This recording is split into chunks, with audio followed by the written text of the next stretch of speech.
Greetings, programs! Welcome to more Crusader Kings 2. I thought it was about time I recorded some more, and we're going to start off with just a quick view of the whole map. And as you can see, yeah, things, there's nothing too surprising. Flanders has broken free of the Holy Roman Empire. He decided he was just too sexy for them because, you know, stupid sexy Flanders. And Tuscany's also broken free, so that is currently enjoying an independent existence, but we'll see how long that lasts for. Spain's also getting a bit interesting. As you can see, the Muslim dynasties are getting slowly squashed towards the south, and Portugal, Leon, and Castile are... Well, Castile looks the biggest, but you never know how it might go. There might be a surprise inheritance. Navarra's also just about hanging on with a single province. Don't think they'll last too much longer. You can see that Castile's actually starting to push into northern Africa as well.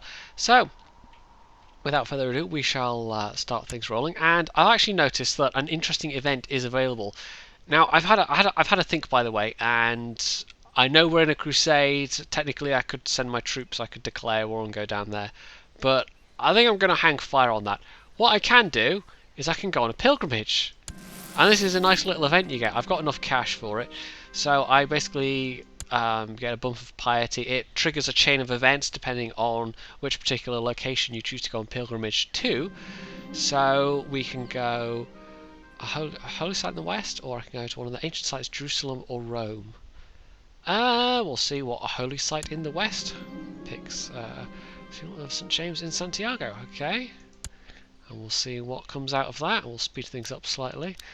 Now, I'm still fabricating a claim over here on Tyrconnell.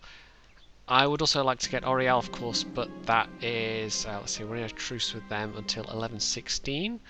So... yes, the Way of St. James. It's actually a friend of mine whose dad went on this.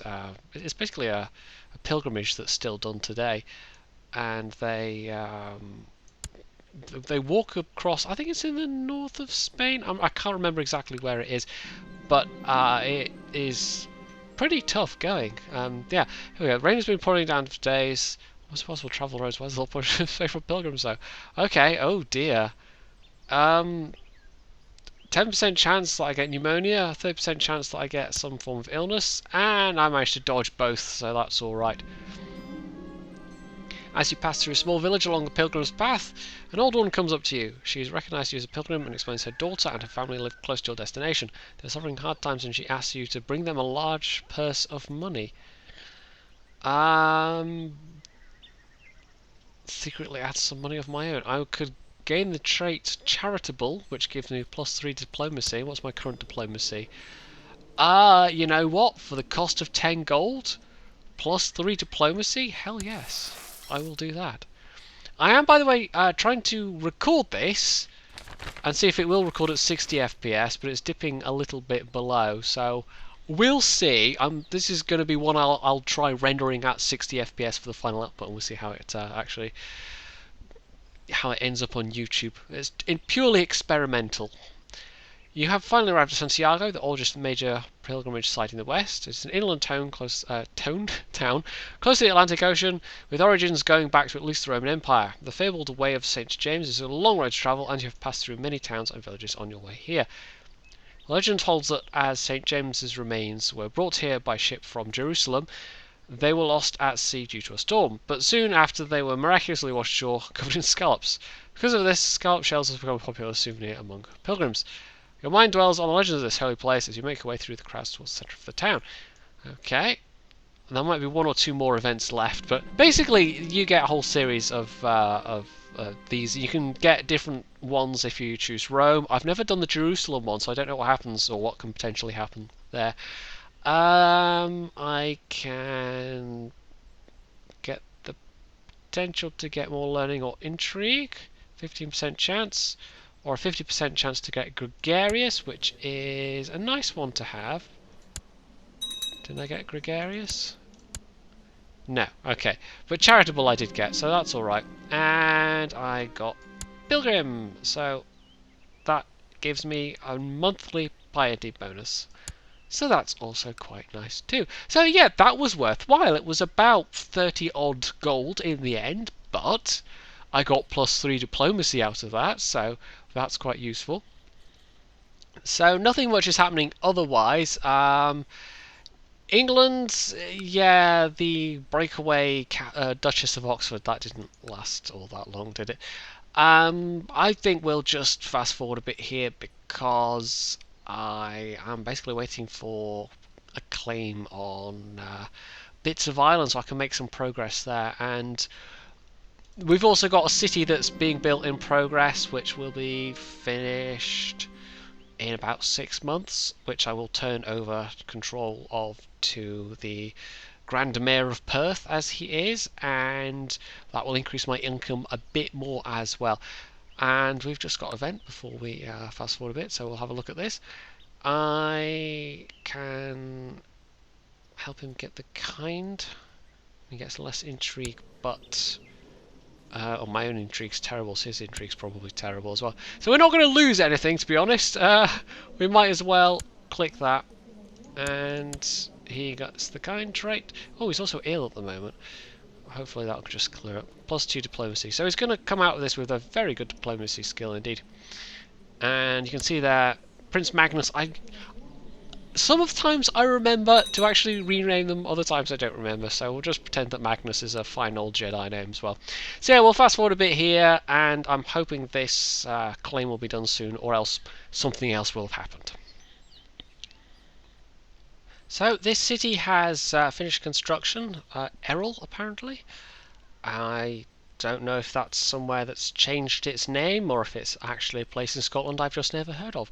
But you know, it's the East Coast. I don't inquire too closely as to what goes on the East Coast. They're a bit weird over that side of the country. So I will, as you can see, it's got nothing in it. We'll turn control over that to the Grand Mayor. Now what will happen with this particular title is that once the ducal title, which is the sort of Grand Republic title, goes over to the next person that's going to inherit, because it's well, I won't explain the whole Republic system. You hopefully are familiar with it if you've played this game already, and if not, it's there are kind of votes and you can buy victory basically if you've got enough gold. But what will happen is, even though one of these sort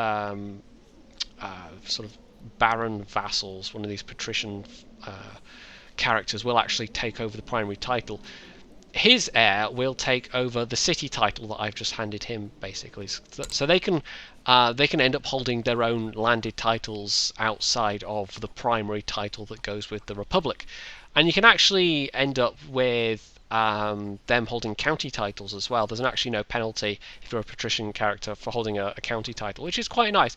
Playing as a Republic can actually be quite interesting, and well, I talked at the beginning of the last video about the kind of the new ways of forming republics. So if you don't want to just start off as one of the starting republics, there's now options for customizing it a bit, having a bit more kind of variety, having your own created republics essentially. And oh, we have won the siege of... Oh yes, some of my vassals' men actually went over there. We can actually see how they're doing. Not that well, although there's actually quite a large papal army there, or papal-led army rather. But yeah, if you wanted to do what I've done and, you know, create vassal republics, or even be oh, I've lost my chancellor, which is a pity. He was a good chancellor. And we have a peasant revolt even. Yeah, so yeah, I think it's interesting. It's just it's as far as I know, still slightly buggy. So 3,000 plus maybe. Right, we need a new chancellor, and that's kind of annoying because he was a really good chancellor, and he was also in the middle of fabricating a claim, or rather, he was fabricating a claim, and he probably had a higher chance of doing it per annum than this guy will have. We'll actually mouse over and say, see what it says. Yeah, 8% yearly. So that's alright. Okay, military. I basically need to raise all of my strength to counter this particular guy, and I've also got my 1,000 manpower in the retinue. Well, we should be able to beat them fairly comfortably. Oh, hello. He says, having slightly mucked up the deployment. Oh, right, we've shooted them out of there, so it's just my vassal's army that they're facing at the moment. That's fine. We don't mind that so much. I may have lost, yeah, I lost some troops there. And I am getting a bunch of messages about stuff that's happening all the way over here, because there was a vassal over here, but clearly that small number of troops has been smushed at this point. So let's consolidate these armies. 9th November. Speed it up very slightly. Right, we shouldn't have any real difficulty in feeding these guys. We'll just let the morale go up to maximum, because I might as well. And we'll also just have a quick check of the terrain that we're actually going to be fighting on. Now, there is, as you can see, is sickness in various places, although most of it's died down now. So that has a negative effect, I believe, on these guys. It should have a negative effect on their attrition. But as far as seeing what kind of territory it is, I think I actually have to switch to terrain view. Now let's see, plains, so it'll be, yeah, I don't think we're crossing a river to get there or anything. Although, you know, the Clyde is there. I don't know if it will give me a river crossing penalty. I guess we'll see. I have superior numbers of troops. So, yeah, plains are just kind of fairly equal for everybody. Got superior troops. I think we've got superior leaders. Oh, definitely got superior leaders. So this will be a fairly comfortable victory. I mean, I am taking some losses, but look at the morale bar. These guys are just collapsing. So usually the numbers matter, but morale, it's almost, it can be like, I mean, there are some mechanics in place to stop it being too silly, but it can almost be like the old trope from Civ 2 and Civ 3 where it's spearman versus tank, and because of the way it worked in those games and the kind of the health bar system in those games, you could literally end up with a spearman beating a tank. And it's a bit of an old video game trope at this point, but you can kind of get situations like that having in Crusader Kings and EU4 as well, where if you have an army with really low morale, will encounter, even if it's a relatively small number of enemy troops, they can end up just utterly getting trounced, even though you'd think in theory you know, 3,000 would beat 500, but if the 500 have like really high morale and the 3,000 have really low morale, it can go totally the way you don't want it to, so sometimes it can be annoying. So he's getting a bit of a terrain bonus now that we're fighting on hilly terrain, but it doesn't matter, we have that much of an advantage otherwise that we're just absolutely smashing these guys on the rocks. 89% war score. One more victory maybe. We haven't actually, sometimes you get lucky and you'll imprison the leader from the very first battle. Other times you have to do this and have multiple battles, but usually if you win the first battle then you can just win the next couple of battles as well, and it really isn't much to worry about. Anyway, it's also good for I think prestige. It's nice to have a revolt every so often that's not too serious, you know, like a peasant revolt or some kind of religious revolt.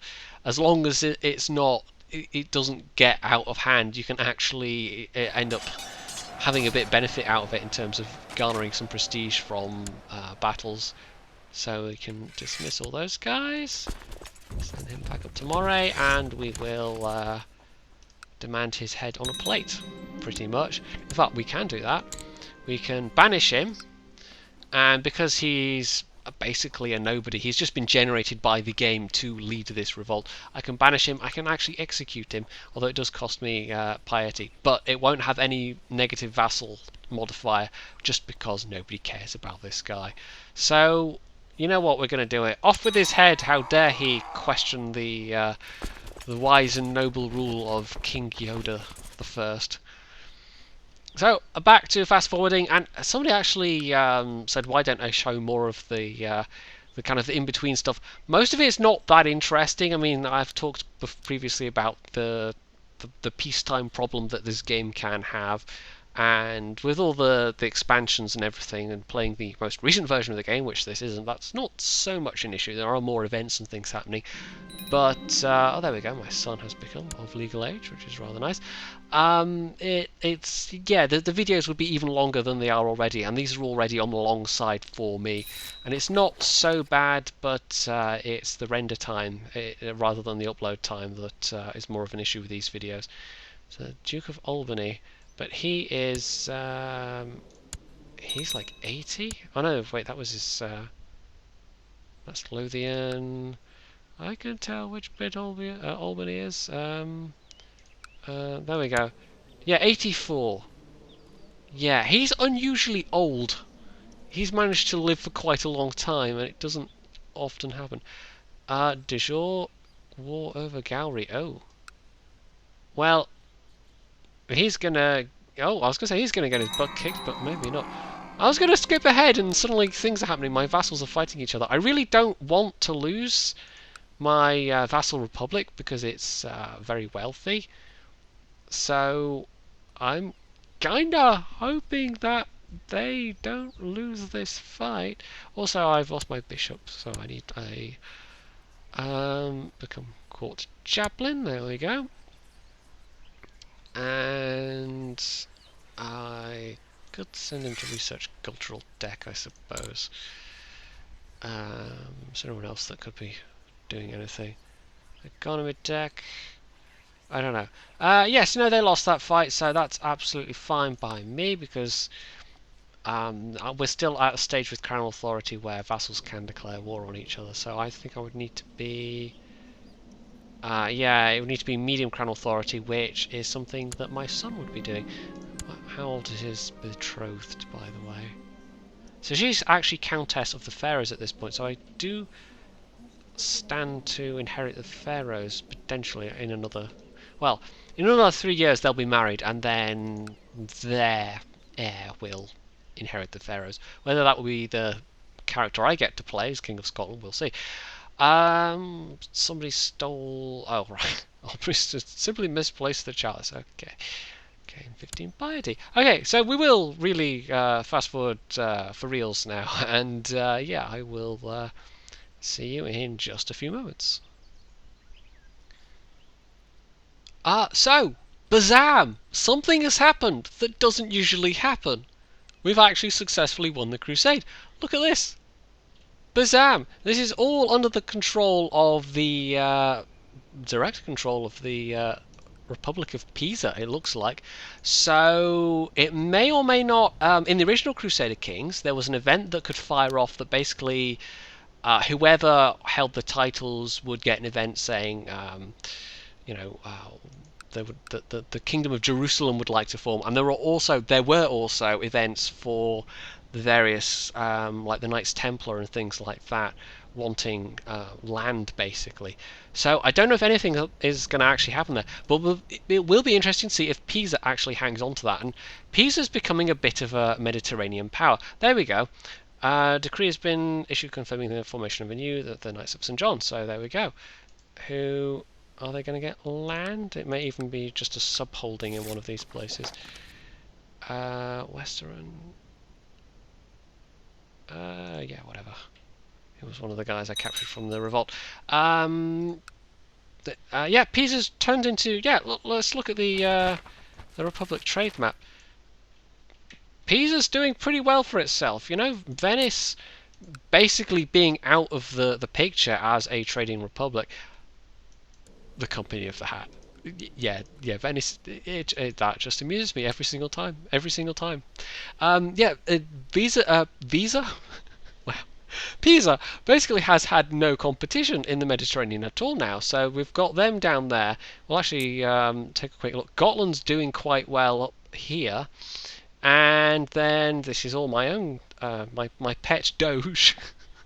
This is all Perth. So yeah, the competition isn't that fierce, really. So, because Jerusalem has been taken, we're now going to get basically a counter to the crusade, which is a jihad by... I'm going to guess this is the Fatimid guy?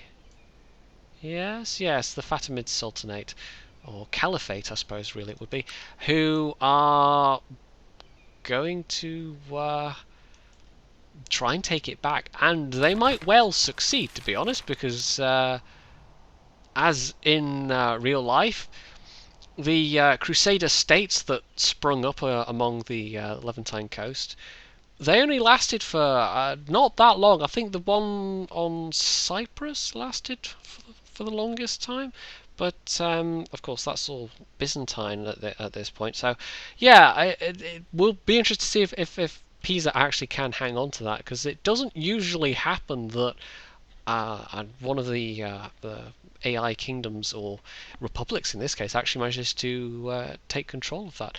So a new order of so that's sort of the equivalent to the Knights of St John popping up, who don't seem to have been particularly given any land.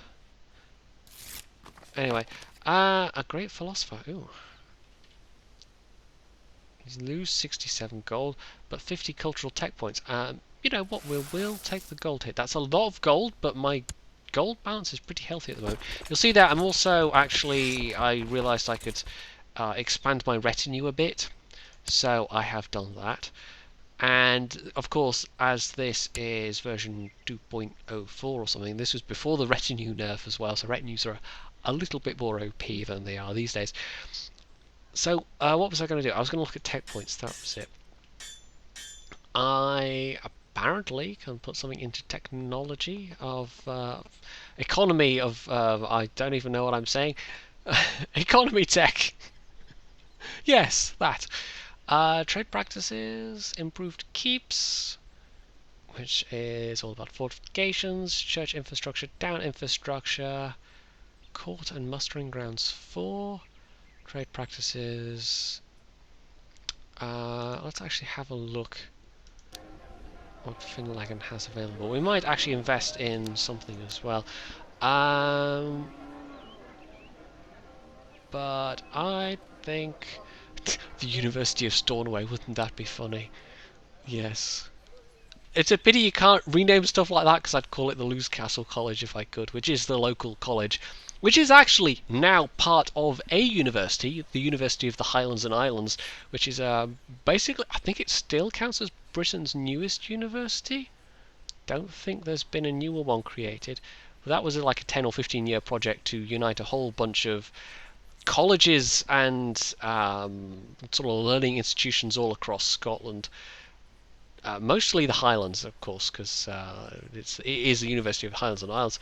So you can do things like go and study golf management, and I think they've got like a theological college in Glasgow, and not Glasgow. It's the North Highland Theological College, I believe. So it won't be Glasgow if it's called the North Highland.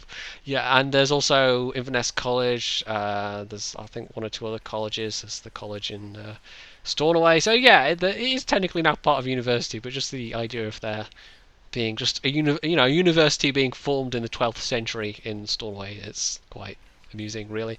I'm sure it was about 3 huts and a jetty in the 12th century. Anyway, yeah, tech points. I just went off on a total tangent there that doesn't really relate to anything at all.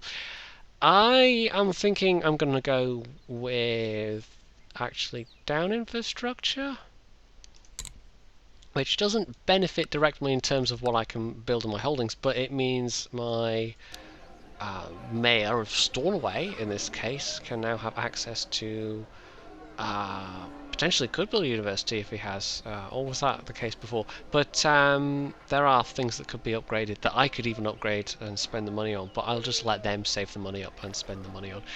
So I was going to think about spending a bit of money myself. Just before I do, I forget you can't move those.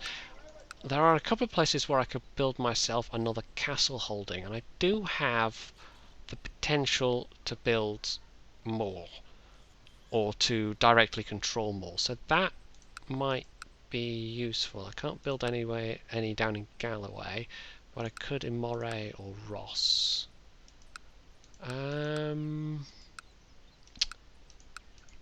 Yeah, that's going to be 700 gold. I think we'll actually hang on to our gold. Another castle might actually be really useful. So instead of upgrading what I've currently got, I think I'll actually wait and build another one. And obviously the more you have, the more gold you need to then upgrade things. But that gives you more manpower. Just having another castle by default gives you more manpower. So even though it won't be anything like upgraded, it will still be useful just to have it. Although actually it'd be interesting to run a comparison, like do a spreadsheet of the versus the benefits of spending 700 gold on existing holdings versus building a new holding. I'm sure there are super serious players out there that have done all the kind of cost benefit analysis, but I suspect just in terms of troop numbers, building a new holding will always be better than spending the equivalent gold. Because 700 gold's worth of improvements is actually, with the kind of sort of rank 2 and 3 improvements there, starting to cost a bit more now. So that's 2, maybe 3 improvements at most. By the way, Mayor of Gowrie, you're not maybe gonna... Well, he's nearly done with that siege. I suspect once he has, he'll then march into Gowrie. But I really don't want him to lose that, because I want my pet republic to continue. I'm actually wondering, is Albany, has he got a de jure claim? He does actually have a de jure claim on it. That's kind of, I maybe slightly messed up there by putting that guy somewhere where somebody had a de jure claim on it, whereas somewhere like the County of Ross, for example, is in the Duchy of Moray, which actually, no, he would have a de jure claim as well, but probably wouldn't be able to do much about it because he's only got one holding. So maybe I should have given him somewhere else. Okay, that might have been a slight tactical whatever on my part, but it won't be the worst goof I've made so far in this series. So we'll fast forward again. I don't think... Oh, I lost a... lost my marshal. It's actually the Duke of Albany was my marshal there. Although the Earl of Tyrone is actually a better marshal, so we'll use him. But yeah, that might have been a slight goof on my part. Anyway, yeah, we'll fast forward. And if anything pops up, I will come back in. Well, poop is all I can say. Yeah, basically he... Well, so much for my republic. I might have to do that again at some point. But basically, yeah, that's annoying. I gave that land that was my land, and that is now... yeah, the Duke of Albany is... I think he's probably my most powerful duke at this point. Let's actually look. We'll have to keep an eye on him. Yes, he's got, what, 6 provinces? So we'll have to be careful of him. It also means I've lost my very talented spy master. So that's also annoying. Anyway, the next best is a guy with 11, and the previous one was what? He had, what, 12? So, yes. Also, while I'm at it, I will actually just have a look. And apparently, my counterfile of man is a better Chancellor, and once again we will try and fabricate a claim. Yeah, so that's just sort of annoying. Yeah, I'd spent 700 gold on that as well.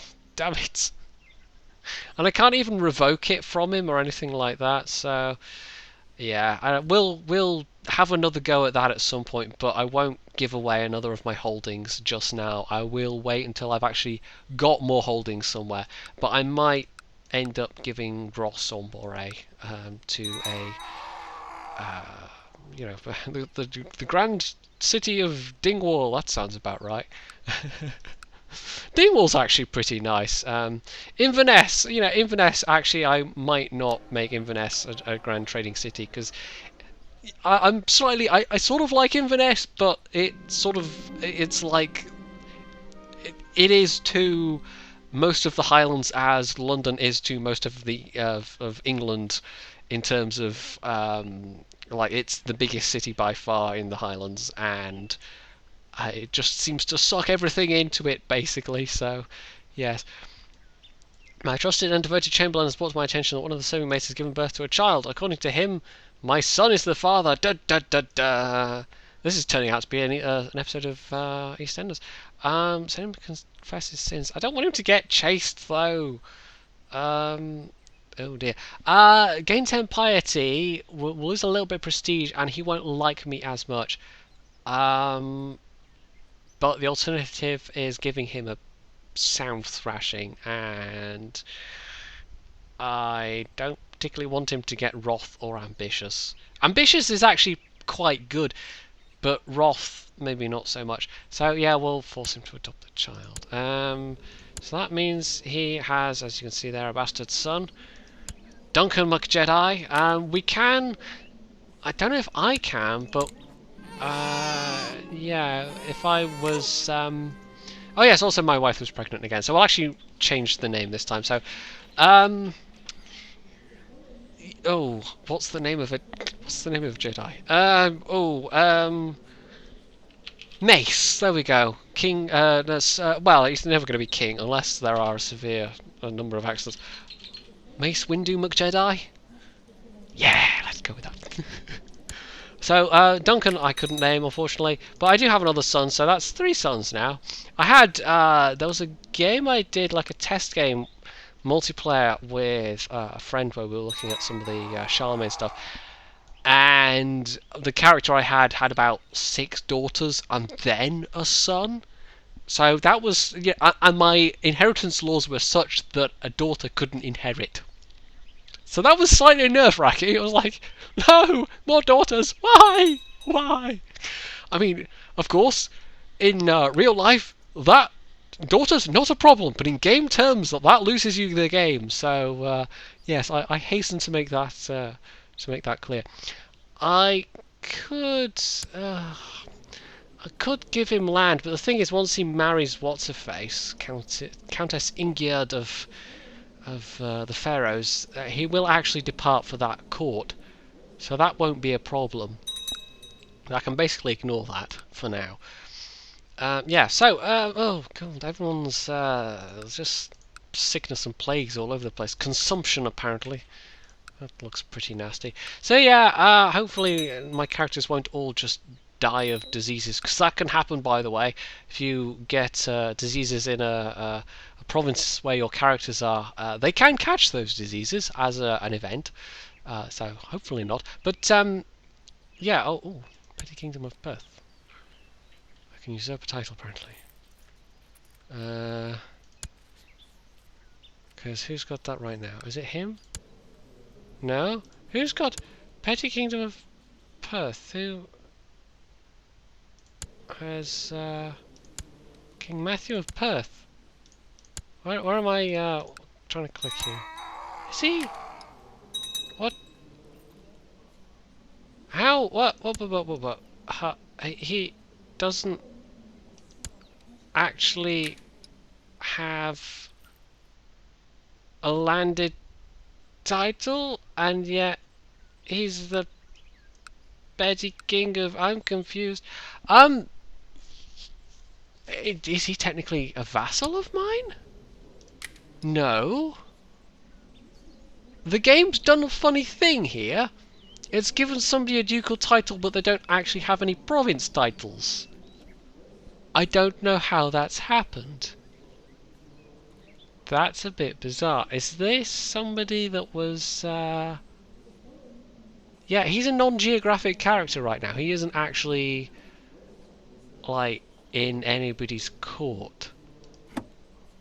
That is slightly weird. But he might be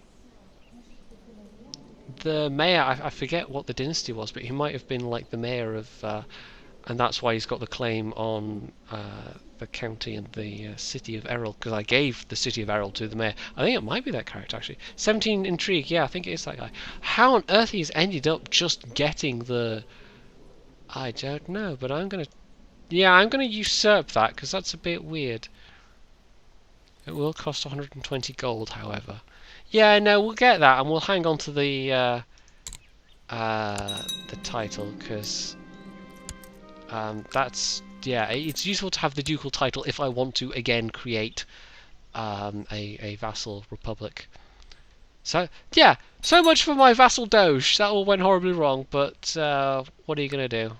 Sometimes things don't go according to plan. And that was just weird. That was the game having a little burp there. I really don't know why it did that, so, yeah. So once again, we'll fast forward. I think this will be my last jump cut, and hopefully something interesting will happen. And if not, I will just come back in and wrap the video up there, because I've been going for sort of like 40 minutes now. So yes, we shall see if something happens.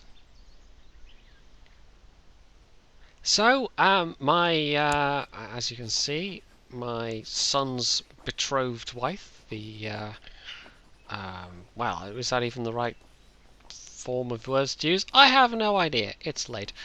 Yes, they can now get married. She is actually old enough, and as you can see, that is going to be fine because he'll get married. He'll go off to that court, I think, and we can actually just click on his character and see. He will then hopefully produce some heirs, and I could get some money, or I will go for the money. Actually, I've got plenty of prestige, and he is now in that foreign court, as we can see, and any heirs he produces, I mean, he already has produced one, you naughty boy, he will, they will inherit the pharaohs, and hopefully that will be brought into the kingdom. Also, of course, he himself is heir to the Duchy of Deheubar, or, oh, rather, apparently Prince Magnus is. Well, it will be brought into the kingdom anyway, I hope. But we'll see. That might not work out exactly how I want to do. Of course, Magnus is because what's his face is actually of a different mother.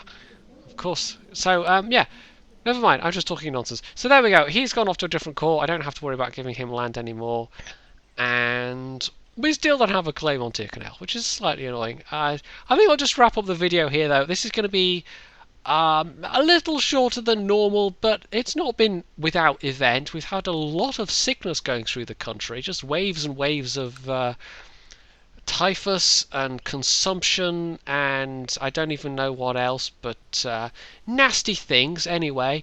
I lost my pet Doge, you guys.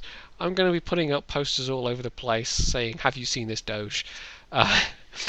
I will have to recreate that at some point because that was bringing me a significant amount of income. My income's actually dropped by about a ducat and a half a month, something like that. So it was making a good contribution. That's how much of a, you know, 11's still good, but it was what, 12, 12 and a half, something like that. So yeah, we will do that again at some point because the extra money sure was useful. So, as ever, if you have any comments, you can leave them below. You can hit the like button. You can subscribe to my channel. And, as always, stay tuned for more.